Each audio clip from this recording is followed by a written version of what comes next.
Sweet. You ready, Davey boy? Yeah, I'm just quickly throwing a response, but I've stopped typing, so I'm ready. Go for it. You Where's can the mute camera? your mic anyway. I've got 3 webcams here, so that's the I think one. we're the 3? middle one, yeah. Are you one of those sex chat models? Only on Thursdays. Only on Thursdays. Yeah. Let's get serious. Focus. Right. And in 5, 4.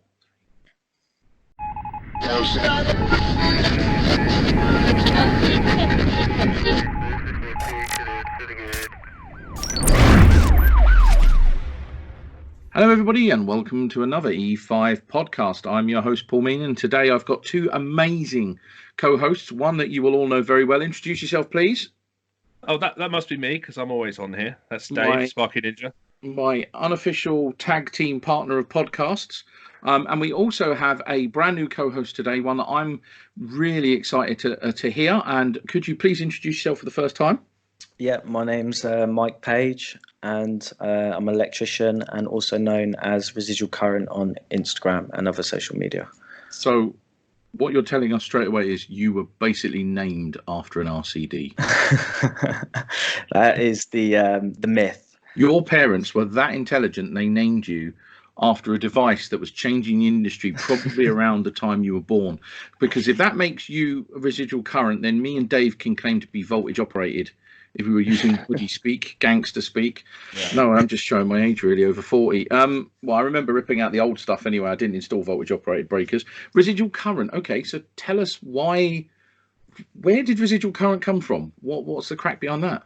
As in the name, or what it is now? The name, the brand, the story. Tell us. So the name, I guess, it was very random. It was quite profound at the time. I sort of thought residual is could be taken in the context of it's always around or it's always left over, I guess. Mm-hmm. And current is just in the sense of being current. And it was basically a name to put to a Instagram page, which was just at the time going to be a community sort of page, I guess, posting other people's work, supporting people, informing people, and then over the course of the year it sort of turned into something a lot different to that, but probably for the better. I think the things we start never become what the intention was. If I was to say back in time 5 years ago that E5 would be doing what we were doing, I would have just laughed out loud and said, ha ha ha, some chance. But we're doing stuff. So what you're saying is as residual current, you don't conform to BS 4293 or acknowledge the existence of BSEN 61008 or 61009. No. You work outside the scope of those standards. It's a wicked name, dude. I first saw it on Instagram because I'm the non-social media one, unlike Dan and Dave's, who are wizards and gurus and the Gandalfs of the social media world. So when I started doing the gram, and I don't mean the drug sense of the gram, but the cool hip kid name for Instagram, I saw your logo to start with, and the one thing that immediately gravitated towards you was the work, the stuff you put on your Instagram is just 10 out of 10, top notch, really, really good quality. And in all fairness, I'm guilty of age discrimination, because when I first saw it, I used to think there's a time served old boy who's got nothing but pride in his work. He's discovered his mobile phone of his photos and he's taking pictures of it. How old are you, Mike? 23. Absolutely amazing. There is hope for the future. Dave, thank you.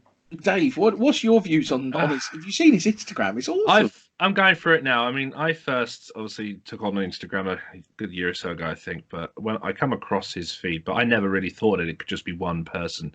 It looked to me like some kind of, some kind of magazine collection of quality images. Because I'm scrolling through it now. I mean, bear in mind that barely few of images that you actually upload have your mug in them. So it's hard to identify. These are all one person. And when I first come across it, because there are so many different Instagram accounts that are kind of like an amalgamation or a gathering of all sorts of different worldwide images and stuff. The idea that this huge quantity of images are just from one 23-year-old lad, couldn't actually comprehend that. They're very. I mean, the posts are very mature as well. Yeah, they're not And crap, dude. You know how to use the system that is Instagram very well. I struggle. I Thank mean, I want to put a GIF into a picture, and I still, to this day, even though Dave has told me, still don't get it. So the next time we're at Lex together, somebody is going to take my phone off me and say, "This is how you bloody well do it." Because I like the likes of PB Plumber. Dare we mention PB Plumber and IRB Heating, who are both wonderful chaps. One of them's my plumber. They have mastered Instagram with all these stories and videos, Mm. and that I find it so commendable, because I will at one point, because I'm not very competent, and I will be, because actually no, I don't have sole access to E5. You do as well. We've all got access to the we've E5. all got access to it. We've all got access So we to it. share all the Instagram account, because it's a collection of all of our crappy photos that are codable and videos, and kind of use it as updates. I think the decision earlier on that we kind of came across was, I mean, we've had so many images come to us from electricians of poor practice or poor work examples, and so we took the decision at the time to use that as a platform for coding. I've got a bit of coding used in my Discord, but Instagram's a much larger way of doing it. So we've decided to do that. Myself as well. I mean, I've been trying to do Instagram regs because I do enjoy doing it. The problem for me is it's like I go to work, I'm sat in front of a load of people talking regs. I go to work another week, I'm sat in a similar room with the similar people talking about testing. So I can't really collect great original content while I'm on the tools. You know, the more stuff I do on the tools as well. I can. Dave, I've sent you some crackers today. I showed my missus a picture of me with a clamp meter and 25 amps showing on it, with me pulling a stupid face. And I said to my missus that if I ever die, I want that in my in memoriam program, just of me being really stupid. But I sent it to the E5 guys for a good old laugh. Obviously, that won't ever go on social media, but there's some cracking stuff we do share just for giggles, if anything else. Maybe one day, you never know. I always have the view of when I leave an employer, that then it's fair game to use all your old info and content to throw your past employers under the bus and ensure people don't repeat those mistakes. So you're 23. You have mastered Instagram, which is to be expected for a 23-year-old. So you will be teaching me on that, which is great.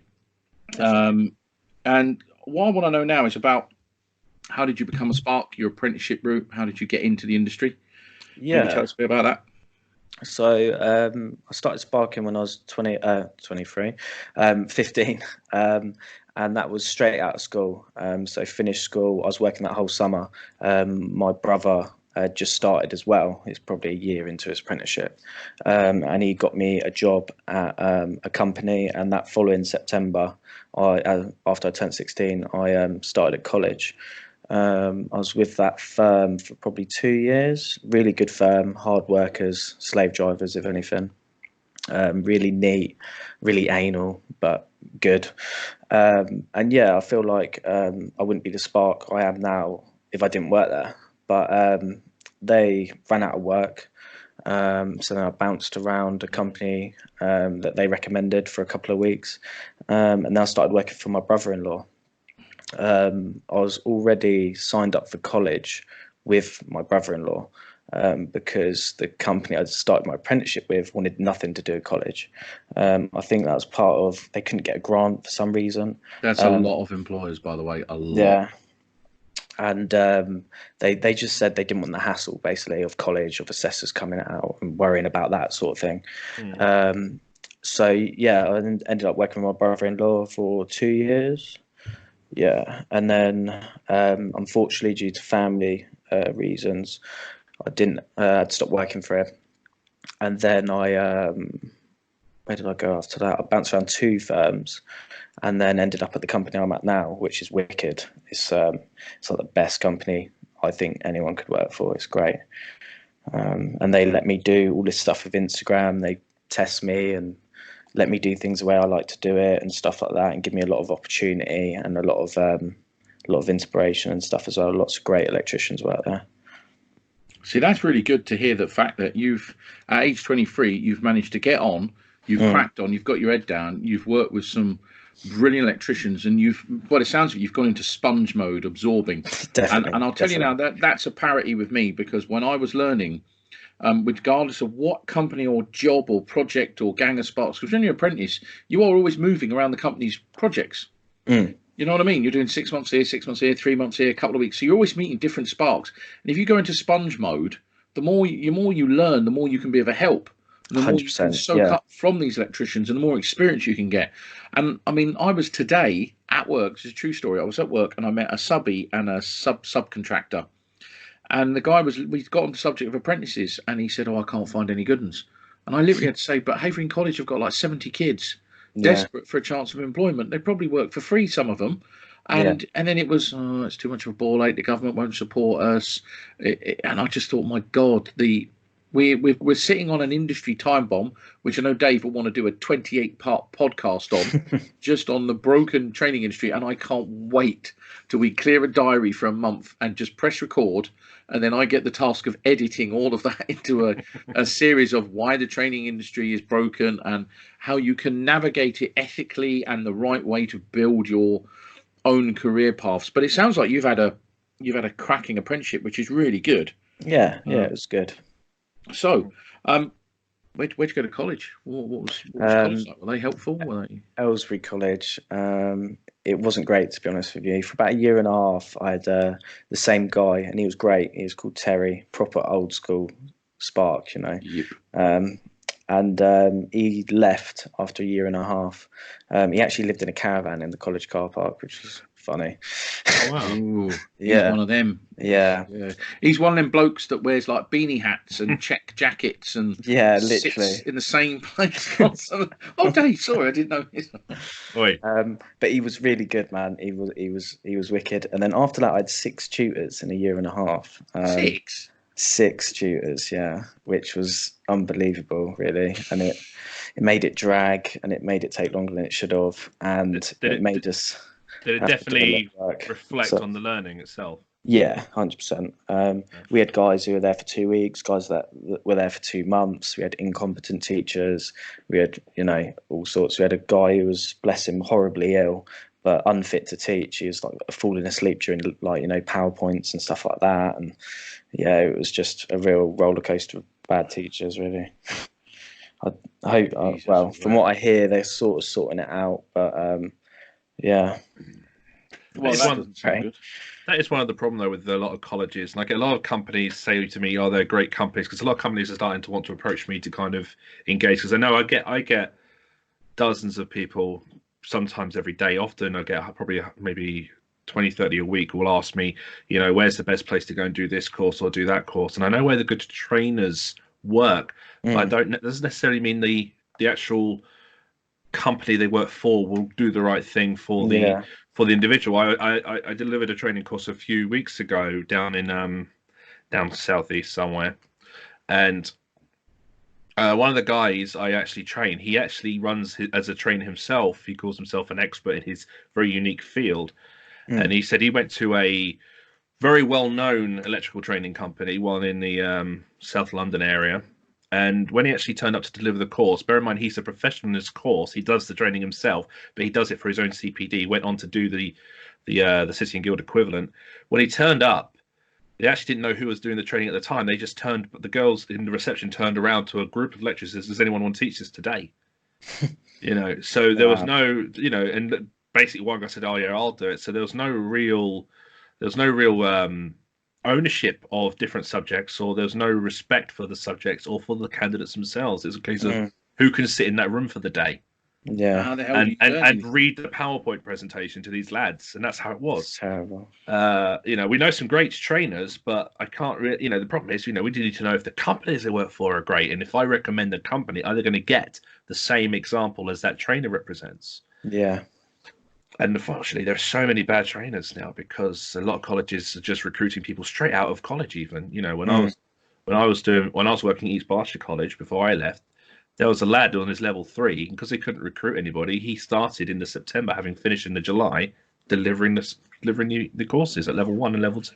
So I know, I think in one of these podcasts, Harry, who's a contracts manager, when I interviewed him, I don't know if anybody listened to that one, probably nobody actually, but he literally left his level 3 and he basically went straight into teaching. So he literally learnt and went straight into teaching.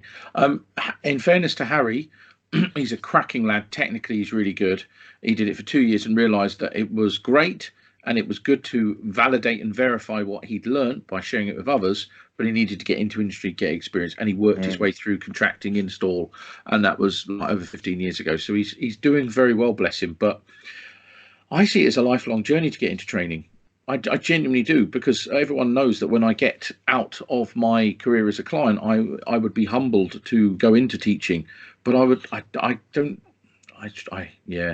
love to do it, but I don't know if I'd be good enough to do it, because I'd want to do those. I would want to do what Graham Moulds did with me. And when I left my 2391, I was literally bouncing off the walls with knowledge.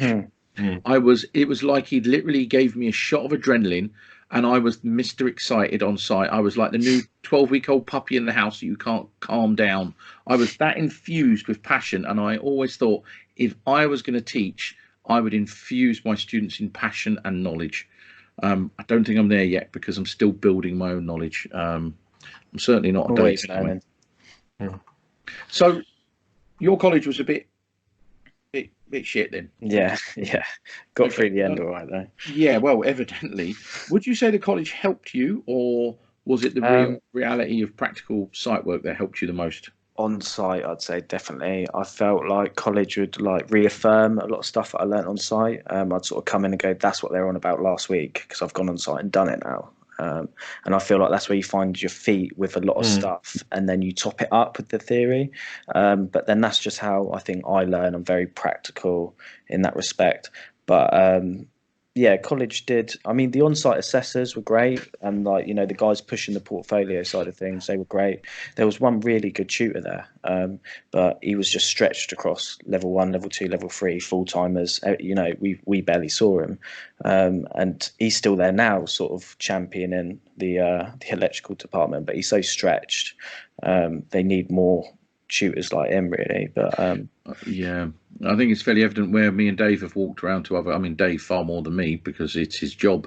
But we've gone around to colleges around the country and seen the state, the infrastructure that the teachers. Dave Love at Warrington, bless him, we walked in and it was just a poor man's hovel. Luckily, they've been looked after by Schneider. But yeah, you're only going to be as good as the people that teach you and the passion that they have. And I think Dave Love has got bags of it. At the same time, you could be the best teacher with. I mean, look at Adrian. You can have, you can have all the passion and all the want to do a great job, but if the college hasn't got the resources, if you've got all the passion to go and teach a load of lads about practical skills, but you've got Swiss cheese for consumer units, you've got broken down cables, you've got damaged tools, there's a lot of your motivation just goes downhill, and you lose a lot of passion for it with that. When I was at Tottenham College, our tools were rubbish. We had to reuse screws. We had to reuse wall plugs. There was nothing that didn't get reused. And so you never felt like you were installing new. I was lucky, though, when I was at college, because I was installing new out on site. And going into college was learning for me, both work and college complemented each other brilliantly. But I preferred the site stuff, because you had the banter and the laughs. But so it sounds like you had a good apprenticeship, which kind of mitigated a bit of a crappy college experience. Which is good. And anyone listening to this, if you have any opportunities for apprentices, please invest in the future of our industry. That's all I can say 100%. To you. I'm going to ask you a difficult question now. I'm going to talk to you about competence and your age, because I guarantee you there's going to be one person listening to this who will turn around and go, "It's 23, not competent yet. Only obviously served his time." I bet one at the weekend, mate. Did you really? So do you want to talk about because you're 23 years old, you look 9. You don't look 9. You look like you're 19, and you'd probably get away with the beard you've got into a pub and a club. Listen, mate, you didn't have my misery. I've been going grey since I was 11. Okay, so it was me having to buy fags for my mates and buy all the rounds. It had its benefits when I was younger. Now it's a curse, because I'm actually beautiful and young, as Dave is nodding. Oh no, he's not. Okay, fair enough. There's something called I call it the 4 steps of competency. When I was an apprentice, I looked at a person doing a piece of install work, and I used to think to myself, in 4 years or 3 years, I want to be able to do that confidently. And that was kind of going through those stages of unconscious competence, conscious competence, and all the various stages you get. Some guys have researched something called the Dunning-Kruger effect. The more you know, the less confident you're likely to be. It depends on what stage you are. I mean, me and Dave is incompetent at railways. It's the one thing I can say I know Dave is incompetent at. However, within about 20 minutes, Dave would just be an absolute sponge. Well, I mean, the fundamental point is my approach to railways is tell me stuff, educate me. It's not I'm going to wing it, I'm going to blag it, and I'm going to assume I know. But that's the difference, though, is admitting where you don't know what you know. You know what I mean?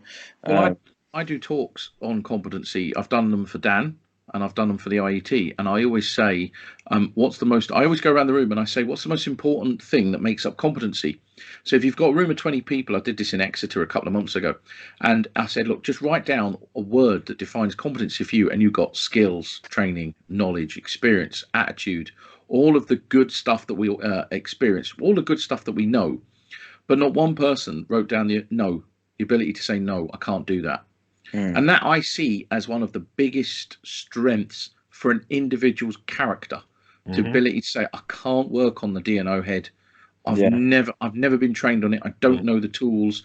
I don't know. I'm actually quite lucky. I went on a D&O head training course and a metering course when I was younger. Wicked.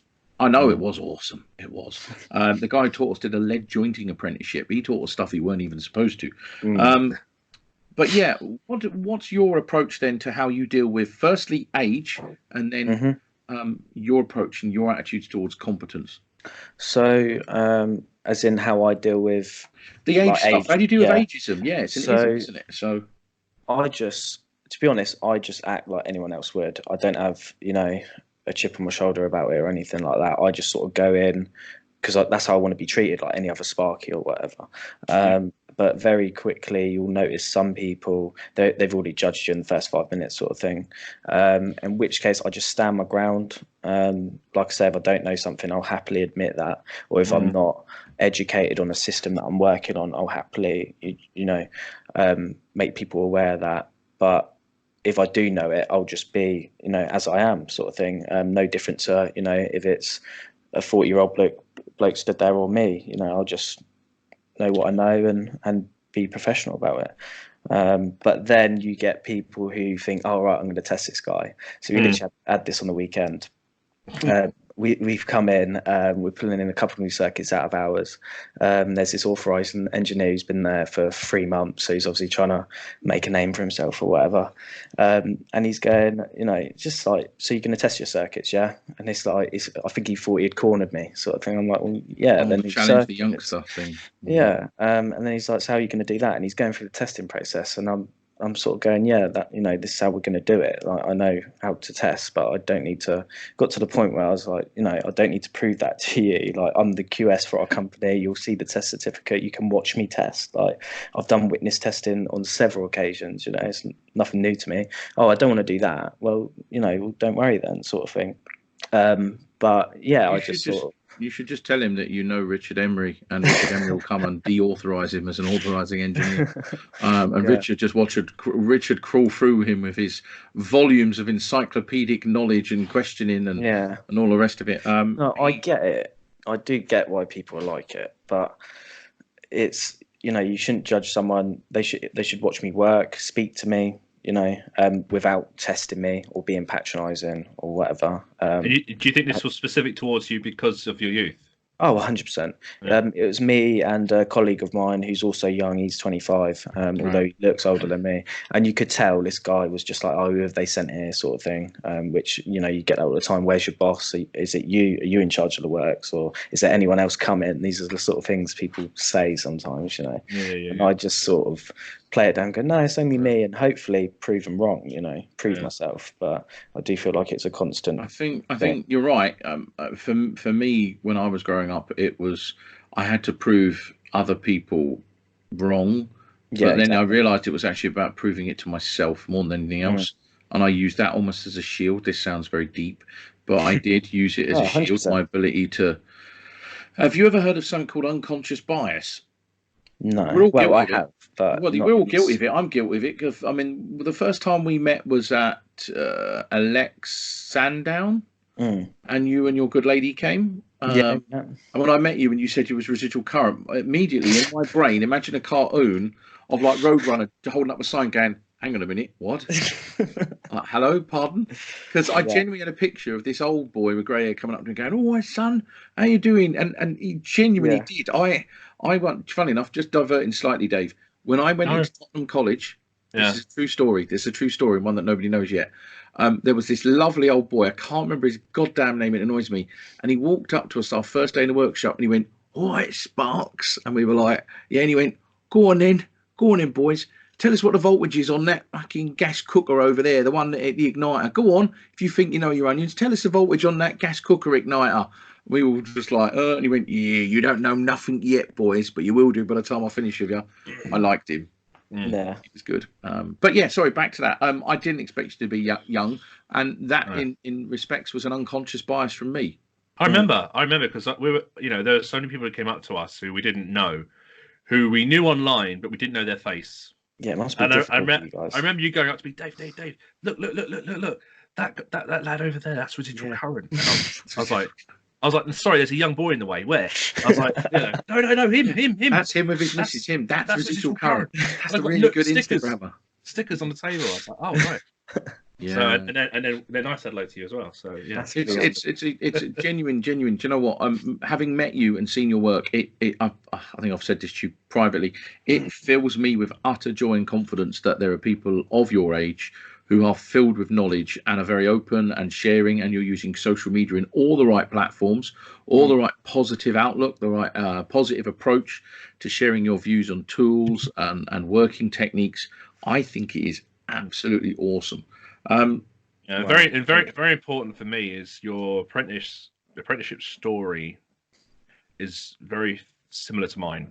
The one day release, the multiple work duties that the employers giving you the opportunities to actually develop, and I like that because the output is clearly. I'm pointing at my monitor, suggesting you know what I'm looking at. It's your Instagram feed. It's clearly to a great level of standard. And there are so many apprentices right now that are just at work being used as a pair of hands, as cheap labour, and they're being abused, and they're leaving industry before they even complete. There are so many colleges that are also messing it up by not giving these lads the right training. Now, if the college is poor, like your level 3 was poorly worked, if the apprenticeship and the employer is still supporting the apprentice, the outcomes can still bloom. Yeah, it supports it where it's failing in that area, sort of thing. Yeah, and we're spending so much time looking at colleges, but we need to start looking also at how to help employers get the grants and inspire employers to take apprentices seriously, to do what they've done for yourself, what my family firm did for me. Giving us the opportunities to develop these skills and things instead of using us as basically cheap labor.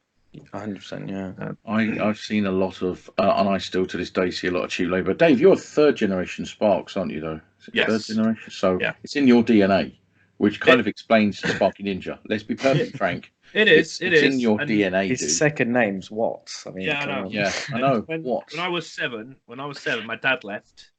Mum and dad broke up, so every other Sunday I'd be with dad, and he'd have work. So when I was 7 or 8, I'd be going in the back. I'd be in the back of the van.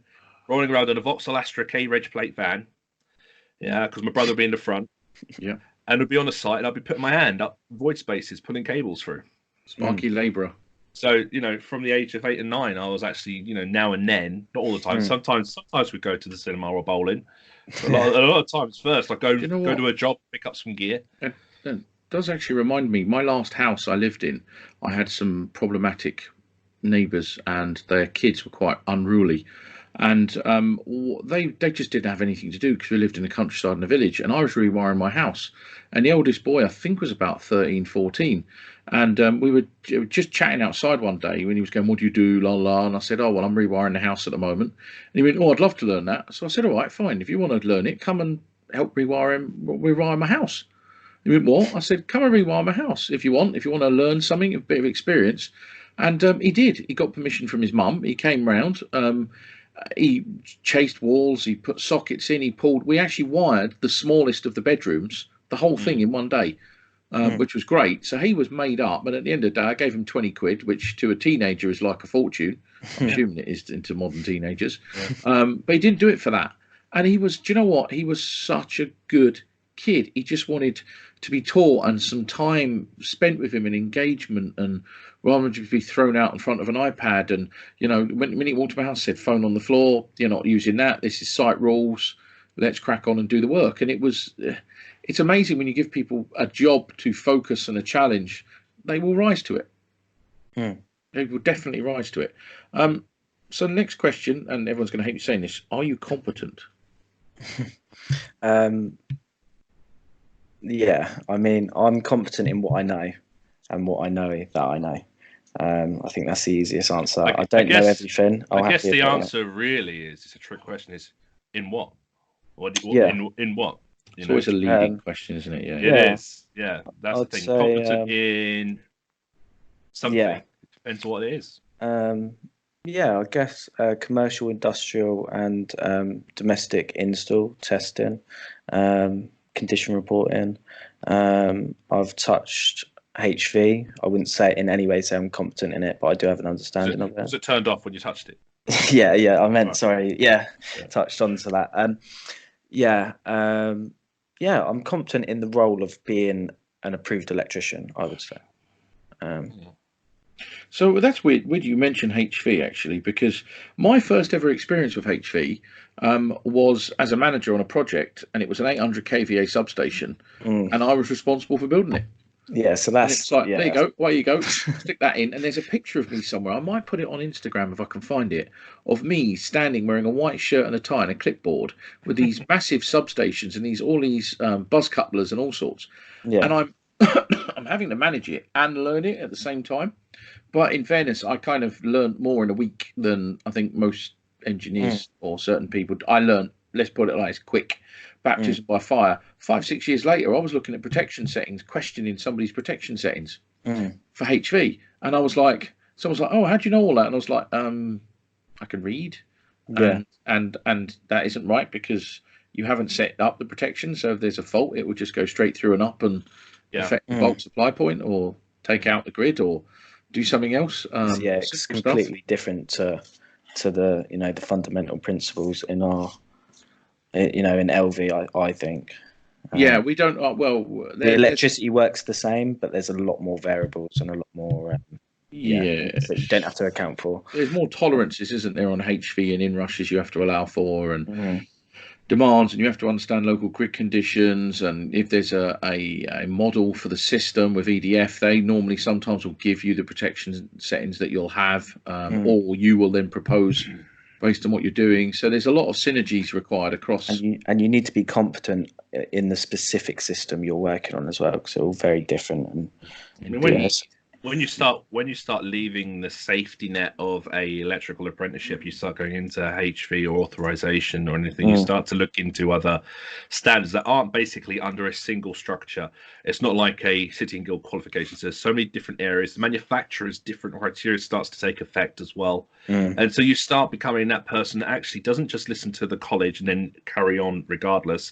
You do your own bit of learning and you do your own bit of self-development, and then and that's what we do now. Still, it's like I'm nearly finished reading. What is it, Paul? 62955 DCRCDs. Yeah. Because it's something that we know have been introduced in Amendment 1, which we know is going to obviously then start becoming more evident, and we can start asking questions about it. But we go and get the standard. We've got to read it. We've got to interpret it. We've got to understand it. A lot of guys straight out of training, or even 10 years in, interested. Yeah, they're not interested in taking that extra time. And this is where we do start getting this wedge between what competence is. And as this thing that Paul's suggesting, competent people really are the ones that will always conclude that they are seeking further. They need to seek further. And competent people will always question their competence. And it should not be up to others to determine someone's competence. It should be up to someone to actually reflect on their own competence. But it just doesn't work that way. It doesn't work. No, I was going to say, because I gauge people's competence consistently in my workplace. Even today, I had to give what I call my talk to an electrical contractor I met for the first time. More really my rules and regulations. Take your time, do a quality job. This is not like any other employer. You know, don't make me insert the regs up your backside. If you don't know, tell me. Usual sort of very friendly welcome to my railway sort of stuff. So I would suggest, from the way you do Instagram, yeah, there's definitely a level of knowledge and sharing and all that good stuff. Social media, how has it helped you? If Dave keeps pushing his microphone, sorry folks, is Dave's button breaking? I'm trying to press the mute button so I can cough, but when I mute so there we go. So on the microphones, just to be clear, if you hear little rufflings, the Yeti mics, there is a mute button, and sometimes when you push it, it doesn't bloody mute. No, bloody thing. So you hear, because it's like 8 microphones or 4 microphones built into one microphone head, you hear every time someone rubs it, you can hear the noise, which is a bit of a nuisance, or someone's chair creaking. So we apologise for that. Social media. Yeah. Where do you think social media's place is in the electrical industry? Because I would actually consider you, and Dave's going to hate me for saying this, I think that you have the makings of what I would call a social media influencer, but not because you're an arrogant tit, but actually because the conduct of your character, the conduct of your behaviors, the conduct of your content is actually very clean and fresh and out there and open and good. So where do you think social media plays a part in the current industry and maybe the future industry? Well, first of all, that's massively humbling, especially from someone like yourself. Yeah, fat grey guy. That's not really. You're very kind. Yeah, I think it plays a role for me, because I'm very passionate about what I do. I get a lot of job satisfaction, and it gives me a way to sort of vent that, I guess, and get it out there and find like-minded people, talk about stuff and what have you. I think the industry is sleeping massively on all forms of social media.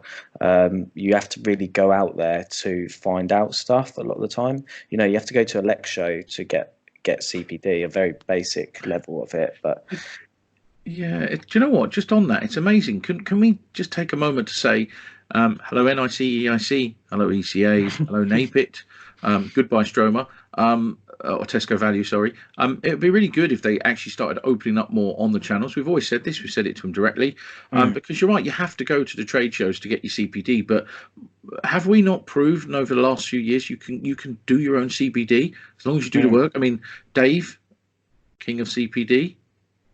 Yeah. You put free training courses out there that's very technically accurate and good content and free for everyone to have. This whole idea of CPD and personal development, you have to pay for it. Yeah, I think if you want to develop yourself, you will do. But sometimes there are golden nuggets in our industry. I mean, when Voltman, do you remember when Voltman started? Voltman were the very first website I used for CPD. Their content was second to none, world class. They could be massive on Instagram, but they repost all of their stuff from their website or their Twitter, and none of like the links line up, none of the tags line up, and so nothing works. Eddie Embleton, if you're listening, take a note from a 23-year-old Instagram wizard. There's some improvement works that need to be there. No, I agree. They were world class, man. I remember sitting at work, so appreciative of the work that they did.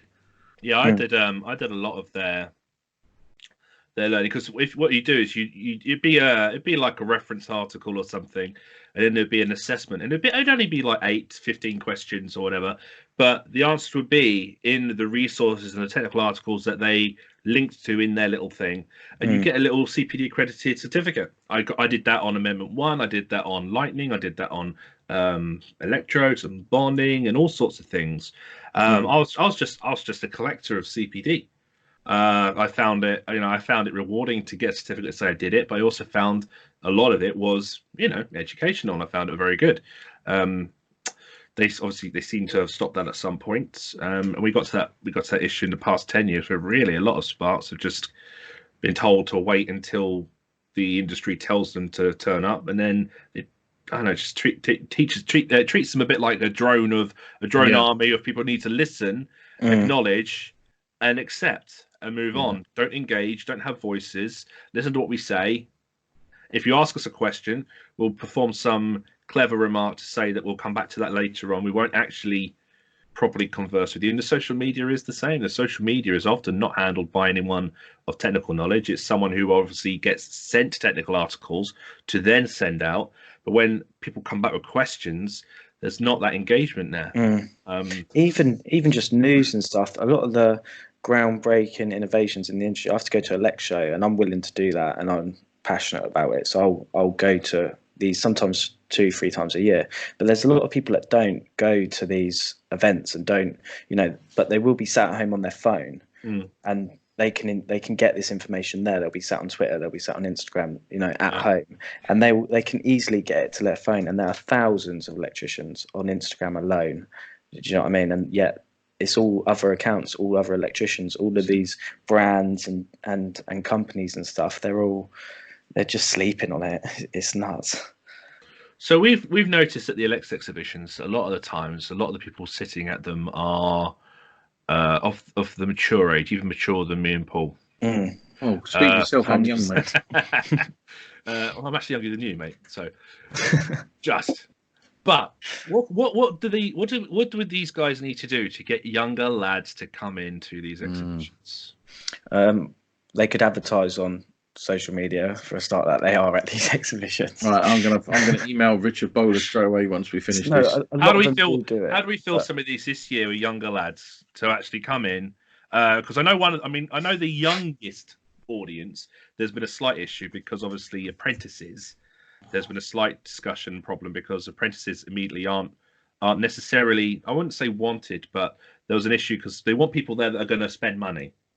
They want young electricians there primarily. We have discussed ideas of having apprentices come in a bit at a slightly different time slot. I mean, I don't know where that will go later on, but we want people to come that have money to spend. That's the purpose of the event. But for the CPD part, which is where we're interested in, how can we get the younger guys to come in and actually engage with the industry? I'm just throwing that at you, expecting you to have the answer. I have no idea. Yeah, fantastic question. I think they need to first use the right channels to contact young people. So one of them being social media, but it's leaflets at colleges, educate college tutors that. Well, I guess that again, that's apprentices, isn't it? But stuff in wholesalers, all sorts. But then they use these methods. I would say social media again and again and again. That's what I'm on every day. That's what a lot of people in my company are on every day. That's what thousands of other electricians that follow me and like my stuff are on every day. Even if I advertised it, not advertised it, but I'm sure that would encourage people to go. I put up stories and I get loads of people my age, around my age, saying, what is this? Where is this? When's the next one? And that's just from me putting up stories of the Milwaukee stand, or you guys, or whatever it may be. But yeah, so why am I reaching them? And why are you reaching them? But you're already there. We wanted that out there before so that we get younger people to these things. All right. Well, that's interesting. Yeah, I mean, I agree. I mean, when there's been one coming, I think the next one for Alex is in Manchester. Ahead of that, there'll be some people saying we're going, but it won't really be. It'll just be some manufacturers. It won't really be the likes of PB. I mean, think about plumbers. I mean, you get PB, Andy, Cam. These guys will upload their content, and then they'll upload their content again in between these events, and that will entice younger people. And Ian as well. They need to think more about getting younger sparks to do the same. Yeah, and if these companies post content out there, it's very easy for people like myself or other people to repost it and share it, but it's coming from a genuine source. And that's another, again, if they were just posting and what have you. We'll mention this to Richard. Sorry. I was going to say, while you've been talking, I have actually sent Richard Bowler some WhatsApp messages saying, when are you coming onto this podcast? You now absolutely have to come on and be challenged and questioned. Yeah. Because the guys at Alex, they need to make this open to apprentices and learners. And when the learners come in, they maybe need to have a different colour lanyard so that people can wrap their arms around them and teach them and infuse them with fun and knowledge. And also, Mike did get in early somehow at the last Alex, and I'm sure every time he goes to Alex he'll probably get in early because he may know some people who can get him in early so that you can, because one thing we've learned, we've been going now for a good number of years, and the E5 guys, we always meet at Coventry because it's kind of central, But last year, I think we went out as far afield, like to Exeter with JW and a few other places. And for the Alexis, for us, if it's fair to say, Dave, it's to kind of keep our dibs, our eyes on what the manufacturers and the industry players are saying in a public forum, and Definitely. also to have a laugh with our mates, because we're all mates. Yeah. I mean, before E5 was of as high profile as it's kind of become, we were able to get very close to some conversations that we'd have from different manufacturers that would then, they just, when they're talking to punters, they'd start letting us know more than when they're supposed to know, and there were a couple of things that we managed to get out of them. And so it is always impressive and always interesting to see what the manufacturers say to the public and what that levels of engagement is, but also just to see what the public actually say in response to a lot of the technical information that's out there. I have a question for you two guys then. Why not? Saying that then, do you find that people have their guard up now, that if they know that you are from E5, part of E5, who you are, then when you used to go and, like you say, E5 wasn't as high profile? Do you want to start that one, Dave? Because I've got a response on it. But all right, I'll start with my personal response. A lot of people will stare at me. I have no idea why. And sometimes people will not talk to me, and I won't know if it's because they don't know who I am or if it's because they do know who I am. It's weird, isn't it? And so what happened is I end up talking to somebody, and then about 10 minutes in, they'll then tell me that they know who I am, or they'll just I'll be like, oh, for God's sake, a lot of people are a lot of people now are a lot more open and welcoming, because I guess they basically need to know that, or need to be open because they know that we have an audience, a platform, and a platform. Massive platform. There are those in particular for me that will try to walk the other way, especially when I go around, especially when I go near the IET stand. This is just, there are people who are scared of your knowledge. This is just Sparky Ninja. All right. When I go near some people, they will walk away. I said this. I was walking around Harrogate last year with my wife. I went, you see, look at that guy over there. Yeah, the guy on the IET side. Every time I walk by him, I bet you he disappears. And Bella was watching it, and I go past 5 or 6 times, and he'd only get off his seat if I was approaching. Didn't help that she gave me this new shirt which had this huge Sparky Ninja logo on my back. I think there's a picture of it on my Instagram account. It's basically like this kind of bat symbol going around the site. But yeah, some people will dodge or avoid, mainly, and some people will kind of cease up. I remember when I was at a competition, a judges competition 2 weeks ago for Apprentice of the Year, I was in the room and a guy from Mega went up to talk. He says, "What are you doing here?" And then he had to do electro testing, and it was like, oh, I'm not going to say anything about what you say, but I was actually surprised by the room. Didn't actually have much understanding. There were trainers in the room, and they were the guys that really needed support, and they're supposed to be trainers and head of departments. The guy from Mega was fine, but people do. They kind of, with me in particular, they kind of, especially if they're doing a technical talk or anything like that, they sometimes get a bit uncomfortable the fact I'm in the area. I don't know why. I've noticed that she's an encyclopedia of knowledge who will absolutely go for your giblets if you're wrong, or if you disrespect him. Yeah, if I was in a position of being responsible for delivering electrical knowledge, whatever that may be, I would be intimidated by you. So, in their defence, Dave, I'm intimidated by you, and I consider you a friend. What am I supposed to do about that? Just become an idiot like the rest of us, please. Wear a disguise. I'll just walk away. But yeah, what's your response, Paul? Before we became a unified family or a collaborative group, people were hesitant. They were very withdrawn. I think, yes, a lot of them were loose-lipped, very casual in their own arrogance, I think is a term.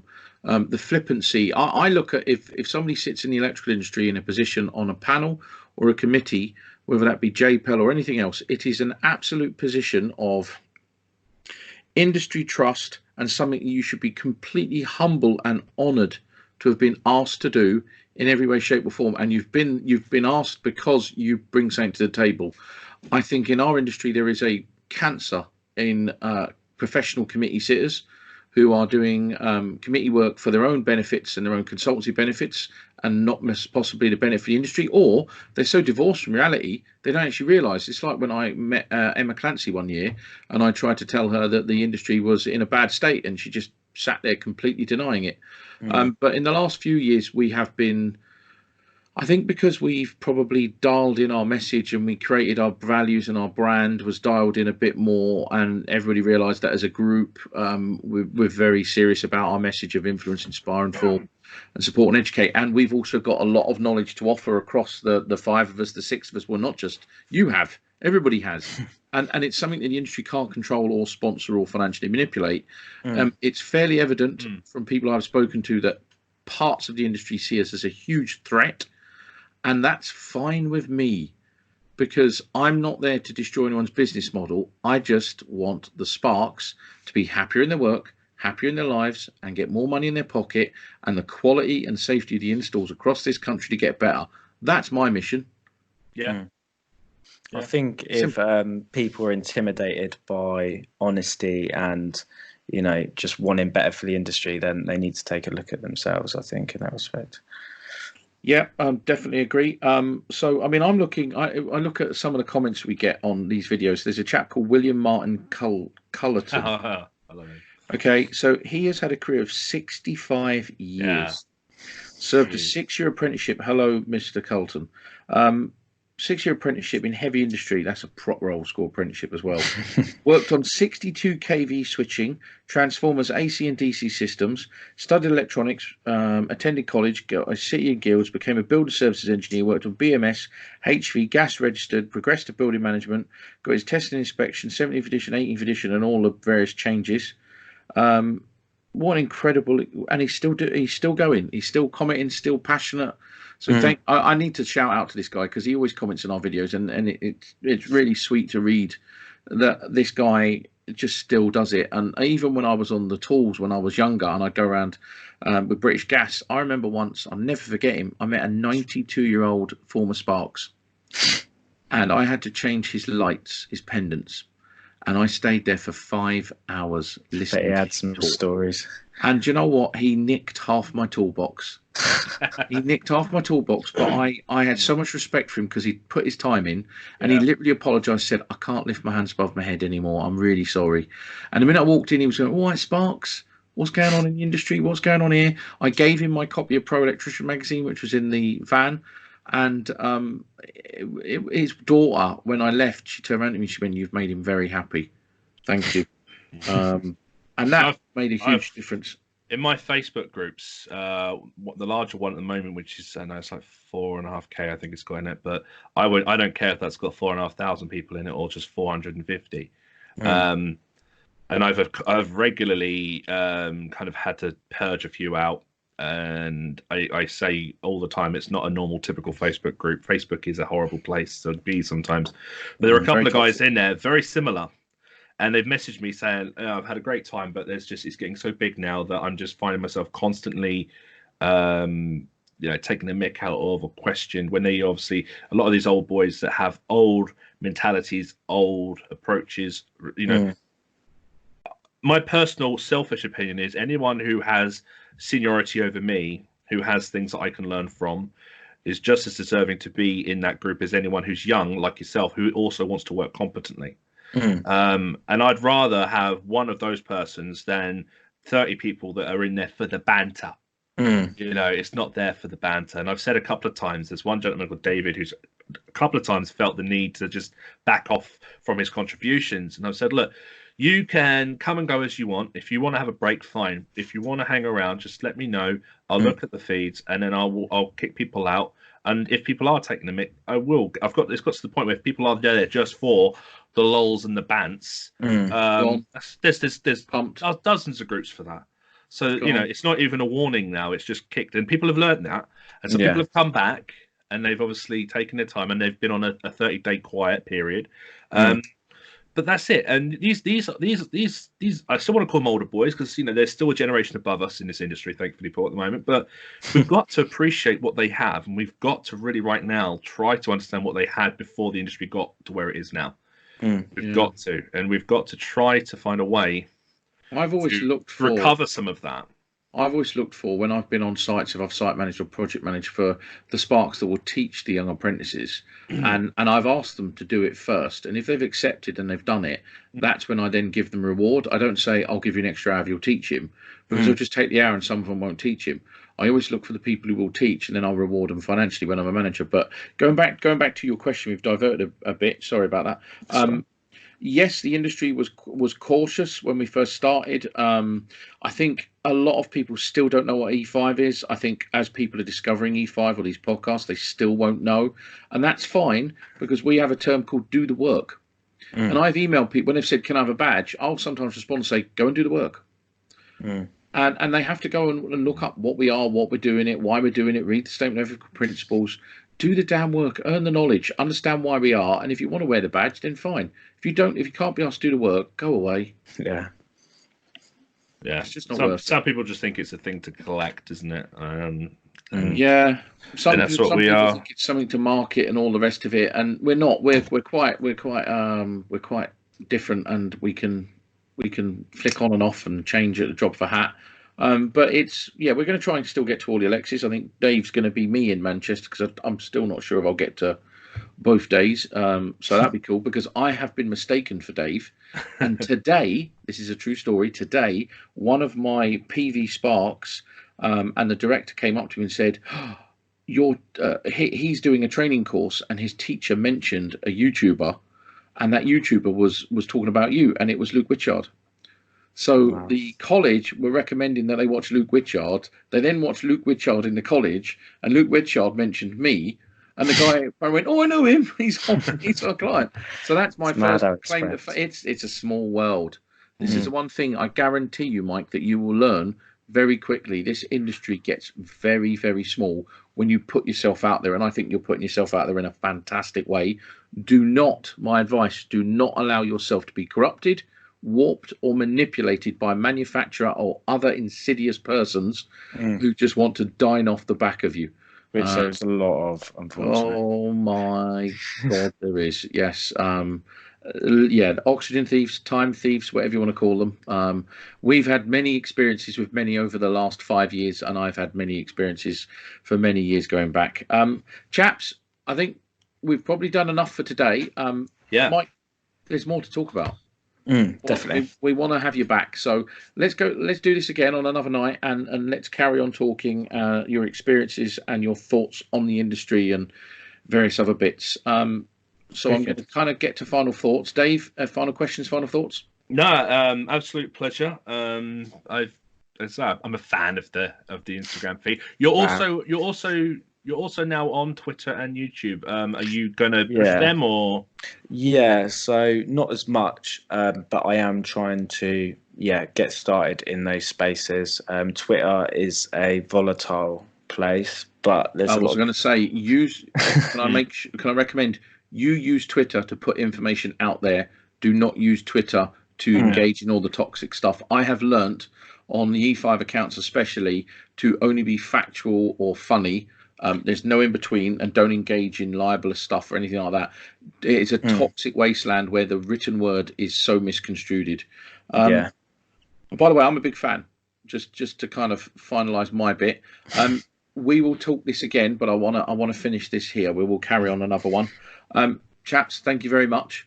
We'll end this here. Mike, residual current from two voltage operated old boys. Thank you for coming on, and we will see you in the next journey. And for all those listening, thank you very much for taking the time out of your day to listen to our ramblings, and for meeting new people. And if you want to come on, let us know. And until the next one, thanks, chaps. Bye bye. Bye bye. Take care of yourself and each other. Bye bye.